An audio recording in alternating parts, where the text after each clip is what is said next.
Assalamualaikum warahmatullahi wabarakatuh.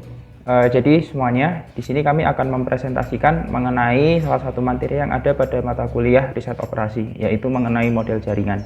Kami dari kelompok B yang beranggotakan sebagaimana yang bisa teman-teman lihat di layar berikut ini. Nah, baik. Jadi yang pertama, di sini kita akan membahas mengenai apa itu jaringan terlebih dahulu.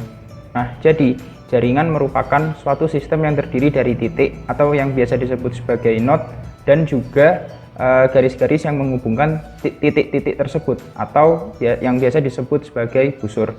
Biasanya jaringan digambarkan dalam bentuk lingkaran, meskipun terkadang ia juga dapat berbentuk persegi atau persegi panjang. Adapun topik permasalahan di dalam jaringan itu disajikan dalam 3 bentuk. Yang pertama yaitu masalah rentang pohon minimum, yang kedua masalah aliran maksimum, dan yang ketiga masalah rute terpendek. Baik, yang pertama di sini kita akan membahas mengenai masalah rentang pohon minimum. Jadi, teknik rentang pohon minimum ini dia digunakan untuk menentukan jalur melalui jaringan yang dilakukan dengan cara menghubungkan semua titik jaringan secara sekaligus dengan meminimalkan jarak di antara mereka. Contoh dari penggunaan teknik ini yaitu untuk menghubungkan semua rumah ke daya listrik, sistem air, dan lain sebagainya. Kemudian adapun langkah-langkah yang dilakukan untuk teknik rentang pohon minimal adalah yang pertama, pilih sembarang node di jaringan. Kemudian hubungkan node ini ke node terdekat yang meminimalkan jarak total. Kemudian kita mempertimbangkan semua node yang sekarang sudah terhubung, kemudian kita cari dan hubungkan pada node terdekat yang tidak terhubung. Baru yang terakhir kita ulangi langkah yang ketiga hingga semua node itu terhubung. Nah, lalu di sini ada juga masalah rentang pohon minimal ini. Dia dapat diselesaikan dengan menggunakan QM untuk Windows yang caranya itu sudah teman-teman bisa saksikan di layar berikut ini. Nah, kemudian yang selanjutnya kita membahas mengenai masalah arus maksimal. Jadi, masalah aliran maksimal ini dia melibatkan penentuan jumlah maksimum material yang dapat mengalir dari satu titik ke titik lain di dalam jaringan. Contoh jenis masalah ini yaitu menentukan jumlah maksimum mobil yang dapat berjalan melalui sistem jalan raya dan lain sebagainya.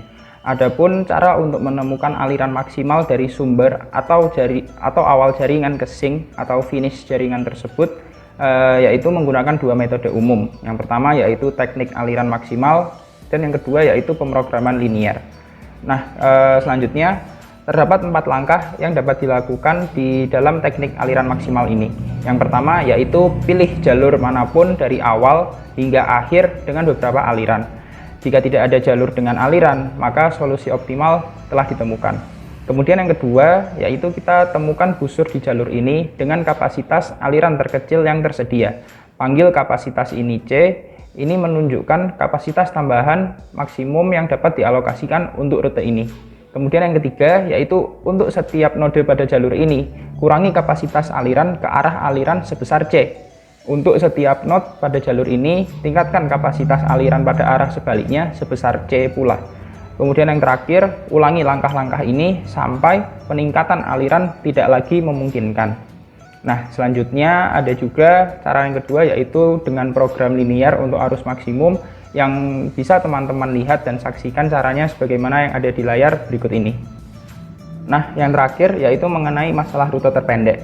Tujuan dari masalah rute terpendek ini adalah untuk menemukan jarak terpendek dari satu lokasi ke lokasi lainnya. Misalnya, teknik ini dapat menemukan rute terpendek dari satu kota ke kota lain melalui jaringan jalan raya. Masalah ini dapat diselesaikan baik dengan teknik rute terpendek ataupun dengan memodelkannya sebagai program linear dengan 0,1 variabel. Nah, langkah-langkah yang dapat diambil antara lain yang pertama yaitu temukan simpul terdekat ke asal atau plan, kemudian letakkan jarak dalam kotak dengan simpul, kemudian yang kedua cari titik terdekat berikutnya ke titik plan atau asal, kemudian taruh jarak dalam kotak dengan simpul tersebut. Kemudian yang terakhir, ulangi proses ini sampai Anda melewati seluruh jaringan dan jarak terakhir di simpul akhir adalah jarak dari rute terpendek. Selanjutnya, untuk program linear untuk masalah rute terpendek dapat teman-teman pahami dan dapat teman-teman lihat sebagaimana yang ada pada layar saat ini. Nah, itu tadi adalah presentasi singkat dari kelompok kami. Semoga dapat bermanfaat dan dapat membantu kalian semua. Akhir kata, wassalamualaikum warahmatullahi wabarakatuh.